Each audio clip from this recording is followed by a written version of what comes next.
Saat Indonesia masih sibuk ngurusin korupsi, Malaysia udah bikin supercar mereka sendiri cuy. Oke guys, kalian gak salah dengar kok. Ini adalah Bufori CS8, mobil supercar massal pertama buatan Bufori Motorcar Company dari Malaysia. Misalnya saya waktu ke Malaysia, itu mobil-mobilnya juga saya aneh. Di saat yang lain katakanlah infrastrukturnya bagus, tapi di Malaysia itu kok mobilnya jelek-jelek gitu ya.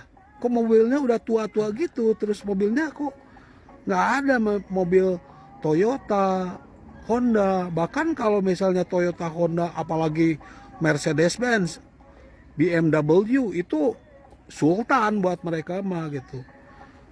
Nah buat kita mah yang namanya Mitsubishi, Toyota, Honda, Nissan, kemudian juga ada Ford, Chevrolet, itu biasa gitu. Nah beda dengan dulu. Indonesia saat ini sudah kaya-kaya. Nah kalian makanya jangan bully lagi. Indonesia dulu dengan Indonesia sekarang udah jauh banget gitu, udah jauh beda. Lihat aja mobil-mobilnya. Kan kalian di situ hanya Proton, hanya mobil-mobil yang kalau di kita mah murahan gitu ya. Karena kenapa Proton di Indonesia itu nggak laku? Karena memang murahan gitu. Di Indonesia tidak semuanya orang mampu beli mobil, Mas. Di Indonesia juga tidak semuanya orang kaya. Dan di Indonesia tidak semuanya mobilnya super mewah. Kalau Anda bilang mobil Proton Malaysia mobil murahan, itu juga salah besar. Untuk harga mobil Proton sendiri, kalau yang baru masih ratusan juta, Mas. Bukan murah sangat. Tapi harga mobil Proton Malaysia dibilang terjangkau. Istilahnya siapa saja di Malaysia bisa membelinya. Beda dengan di Indonesia yang dimana saat ini penjualan mobilnya itu sangat turun, Mas.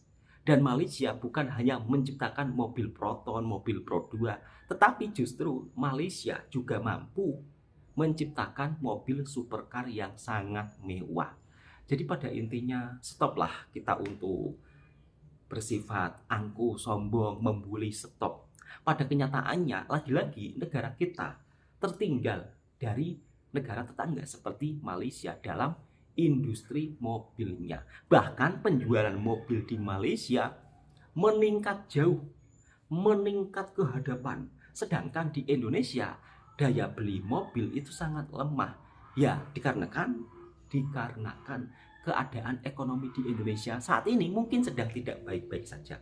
Makanya masih jangan menunjukkan suasana di kota-kota besar saja. Biasanya mobil super mewah seperti itu miliknya para pejabat. Tapi kalau di Malaysia, Mas, semua rakyatnya, semua warganya pakai mobil dengan harga yang cukup terjangkau. Makanya tak heran kalau di Malaysia meskipun mobil Alphard, ya kan, mobil BMW, mobil Ferrari diletak di depan rumah biasa saja, Mas, nggak pakai penutup, nggak pakai apa, nggak.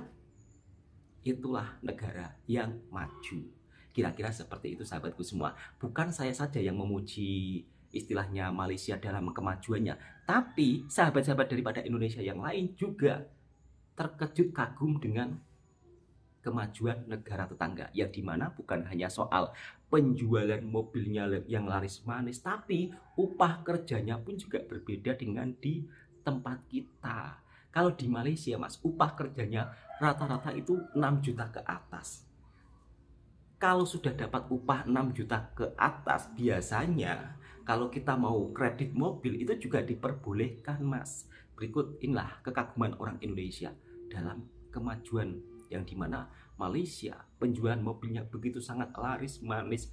Jangan remehkan negara tetangga kita. Patutnya kita belajar hal yang positif dari negara tetangga kita biar kita sama maju ke hadapan. Saat Indonesia masih sibuk ngurusin korupsi, Malaysia udah bikin supercar mereka sendiri cuy. Oke guys, kalian gak salah dengar kok. Ini adalah Bufori CS8, mobil supercar massal pertama buatan Bufori Motorcar Company dari Malaysia. Perusahaan ini adalah kolaborasi antara Malaysia dan Australia yang berbasis di Kuala Lumpur. Awalnya perusahaan ini didirikan pada tahun 1986 di Sydney, Australia, namun baru dipindah ke Kuala Lumpur pada tahun 1998. Jadi mobil ini masuk ke dalam kategori Grand Tourer dan merupakan produk hand build dari Malaysia cuy. Gua dengar katanya Hanya sekitar 90% komponen mobil ini dibikin di Malaysia. Gokil. Mobil ini juga udah dikembangkan selama kurang lebih 10 tahun, dan versi prototipenya itu sempat dirilis pada tahun 2019 kemarin cuy. Speknya kayak gimana bang?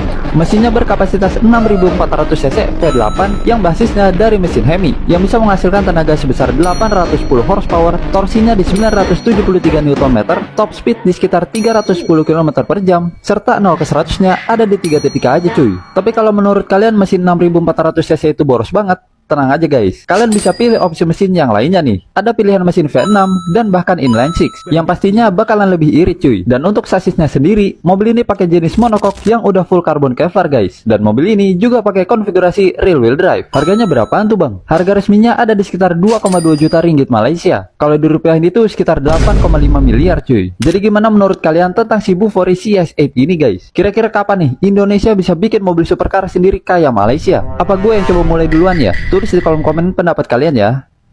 Pada 2025, mobil SMK masih terus menjadi sorotan, meski jarang terlihat di jalanan. Beberapa unit SMK pernah muncul di IMS 2023, tetapi pada IMS 2025, mobil ini absen. PT Solo Manufaktur Kreasi SMK, produsen SMK masih mengoperasikan pabrik di Boyolali dan karyawannya tetap bekerja. Lahan seluas 11 hektar itu disewa dari pemerintah desa dengan pembayaran rutin dan konsisten. Namun, meski aktivitas pabrik berlangsung, produksi massal SMK belum terlihat signifikan. Salah satu mobil SMK Bima F sempat dipamerkan, tetapi suku cadangnya sulit didapat. Banyak konsumen mengeluhkan kerusakan mobil tahun 2020 karena ECU dan suku cadang tidak tersedia. Seorang warga bahkan menuntut Presiden Jokowi atas wan prestasi karena SMK tak terrealisasi sesuai janji. Pakar otomotif dari ITB menyebut pasar otomotif Indonesia terlalu kompetitif untuk SMK bisa bertahan tanpa inovasi besar. Gaikindo pun menegaskan, SMK belum menjadi anggotanya dan tidak memiliki data resmi soal penjualan. Pemerintah menekankan pentingnya TKDN tingkat kandungan dalam negeri pada mobil nasional masa depan. Pakar menyarankan penggunaan SMK sebagai armada pemerintah untuk memperkuat pasar domestik. Singkatnya, tahun 2025, SMK tetap hidup, tapi nasibnya tetap tidak jelas. Kenalan sama Bufori CS8, sebuah Hyper GT super eksklusif karya Malaysia. Ditenagai dengan mesin supercharged 6,4 liter V8 yang mampu menghasilkan 810 tenaga kuda dan torsi 973 Nm. 0 ke 100 km per jam hanya butuh 3 detik. Bodi-bodi kara prasa ringan karena dibuat dari material hybrid karbon Kevlar dengan proporsi panjang yang tegas. Setiap unitnya dirakit tangan dan dilengkapi dengan Recaro adjustable, infotainment layar portrait mewah. Bufori CS8, perpaduan elegan, performa brutal, dan eksklusivitas yang ekstrim. Tengok ni guys, ini dia kereta sport buatan Malaysia dengan enjin 6.4 liter V8 supercharged 0 to 100 3 seconds. Nama dia Bufori CS8. Let's check it out. Kereta ni betul-betul made in Malaysia tau. Dia bukan rebadge, dia bukan ambil kereta luar, tukar sikit-sikit, jual sebagai jenama Malaysia. Dari start sampai habis, Bufori ni dia designed, engineered and manufactured in Malaysia by Malaysians. Bufori CS8 ni dia handmade dekat kilang di Kepong dan staff dia ada lebih 150 Malaysian ya. Kereta biasa yang mass produce dia ambil masa between 18 jam sampai 450 jam. Bufori ni lebih 9,000 man hours. Pasal itulah harga dia memang tak murah, lebih 2 juta ringgit di Malaysia ni. And kalau jenama lain dia buat beratus-ratus, beribu-ribu kereta sebulan, Bufori buat 20 kereta setiap tahun. Nak cakap pasal berapa specialnya kereta ni, dia punya chassis dengan body bukan steel biasa. Dia pakai carbon Kevlar. Bufori ni lah jenama pertama di dunia yang pakai teknologi ni sejak 1989 lagi. Engine dia pun memang diambil daripada Hemi ataupun dari USA. Tapi cuma blok saja yang betul-betul stock. Everything else dekat dalam tu semua dia pakai forged internals yang dia design specifically untuk Bufori. But above all else, Bufori memang pentingkan quality lah. Dia punya toolkit sahaja dia ambil daripada brand USA. Snap-on, harga dia lebih 3,000 US dollar. Dekat dalamnya pula, semua leather dan carbon fiber. Bufori cakap kerusi ni antara kerusi yang paling mahal sekali di dunia. Kulit ni dia pakai yang paling lembut dan kualiti tertinggi sekali yang dia boleh jumpa. Dan sebab kereta ni memang dia betul-betul design for Malaysia, tengok tu, ada integrated smart tag lagi. And my favourite part, tengok ni, ada bendera Malaysia dekat belakang. Dia ada bendera ni sebab walaupun founder dan bos Bufori ni bukan orang Malaysia, dia betul-betul bangga nak buat kereta dia di sini by Malaysians for Malaysians. Dia cakap kalau dia nak buat kereta ni dekat anywhere else in the world, negara lain akan jadi jauh lagi senang, jauh lagi murah. Tapi dia nak juga buat di Malaysia sebab dia bangga kereta ni brand Malaysia. Basically everything yang dia boleh cari made in Malaysia, dia akan ambil daripada local supplier. According to Bufori, kereta ni ada local content lebih 90% ya. So, korang bangga ke tak company Malaysia boleh buat kereta special macam ni di sini? Tulis kat bawah. Bukan hanya Proton, bukan hanya Pro 2 saja, tapi Malaysia mampu menciptakan mobil supercar mewah yang dimana harganya sampai miliaran. Sedangkan di negara kita, mobil SMK saja tidak tahu entah kemana jadinya. Dulu SMK ini digadang-gadang akan menjadi salah satu mobil nasional di Indonesia. Tapi sayangnya sampai sekarang mobilnya entah kemana. Bahkan di kampung pun tidak terlihat mobil SMK.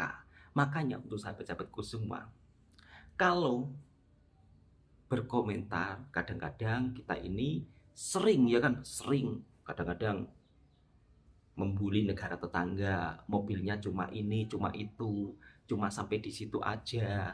Tapi pada faktanya kita ditinggal jauh oleh negara tetangga. Kata siapa mobil Proton di Malaysia murahan? Kata siapa mobil Proton di Malaysia mobilnya jelek? Proton di Malaysia untuk pengeluaran terbaru juga sangat bagus.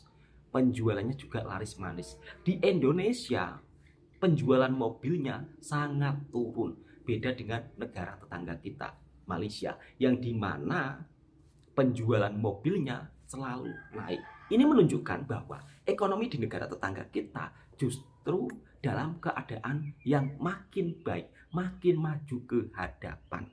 Dengan adanya pembelian mobil yang begitu sangat laris manis. Bahkan bikin terkejut YouTuber otomotif daripada Indonesia. Kita simak videonya. Dalam 3 bulan terakhir, penjualan mobil roda 4 di Indonesia itu kalah sama Malaysia. Oh iya. Itu jadi kabar yang mengejutkan sih sebenarnya, karena sebelumnya kan Indonesia bersaingnya sama Thailand kan, kalau ngomongin data angka penjualan. Sementara jadi raja juga masih Indonesia mas. Betul. Sementara sekarang domestik. sementara sekarang tiba-tiba nih Malaysia naik menjadi merajai di bahkan nomor 1 kan, ngalahin Indonesia. Jadi yang terbaik di ASEAN gitu. Itu data yang menarik sih sebenarnya. Ada apa sebenarnya sama industri otomotif Indonesia, terutama roda 4, sama sebenarnya apa sih sebenarnya yang dilakukan Malaysia sampai akhirnya mereka bisa sebagus ini gitu penjualannya. Itu data-data yang sebenarnya bisa kita telah ya, dalam artian Malaysia tuh sebenarnya gini, kalau ngomongin angka penjualan sebenarnya menariknya adalah kita membandingkan dengan jumlah penduduk kan. Malaysia itu jumlah penduduknya kan kecil banget ya. Kok bisa gitu yang jumlah penduduknya sedikit tapi ngalahin kita dalam angka penjualan mobil yang penduduknya 4 kali 5 kali lipat gitu. Penduduk kita tuh 280 jutaan. Sementara penduduk Malaysia tuh 30 sekian, 35 jutaan kan. Itu aneh banget sih kalau menurut gue, kenapa angka penjualan roda 4 di Indonesia turun dan bisa kalah sama Malaysia gitu. Itu sebenarnya udah kerasa dari tahun lalu mas, 2024.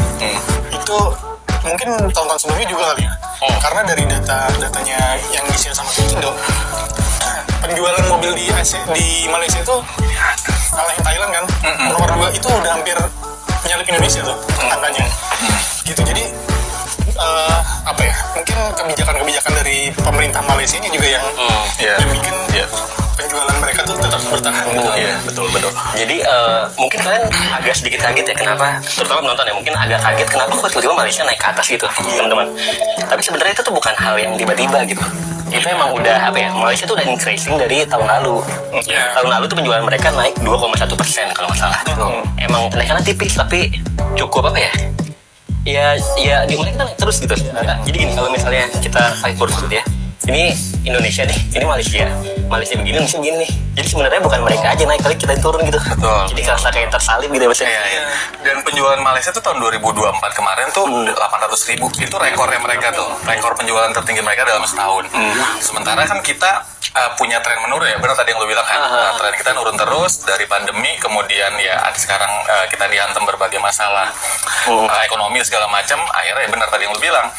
Kenapa Indonesia bisa kesusul sebenarnya bukan cuma karena Malaysia naik, tapi kita decreasing sementara Malaysia increase. Jadi ya ada ketimbangan sih sebenarnya memang kalau ngelihat data-datanya. Lebih 806.000 ya tahun lalu Malaysia capaiannya, dengan penduduk yang 35 juta orang, itu Jauh banget ya. Jauh banget sih, luar biasa sih, luar biasa.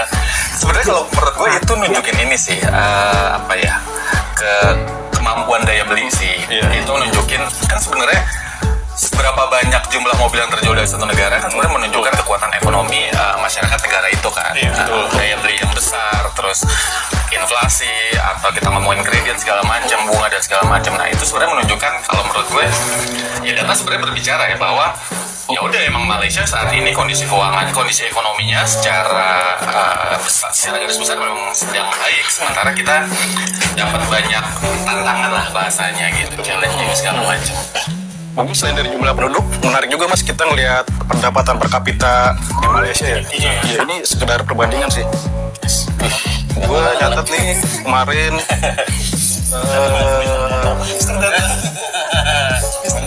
nah nih, pendapatan per kapita di Indonesia tahun 2024 tuh cuman 80,9 juta per tahun. Sementara di Malaysia itu 235,2 juta Mas. Jadi lebih gede lah. Itu dalam rupiah. Ini bisa 3 kali lipatnya Pak di Malaysia Pak. Ya. Betul. Kalau kita pakai rasio kepemilikan mobil juga Indonesia rendah banget sebenarnya. Di Malaysia tuh rasionya 490/1000. Berarti which is tuh separuh warga Malaysia tuh punya mobil guys. Separuh, sementara Indonesia tuh masih 99/1000 ya. 1000 orang. Berarti berapa tuh kalau persentase kurang lebih? Berapa? Ya.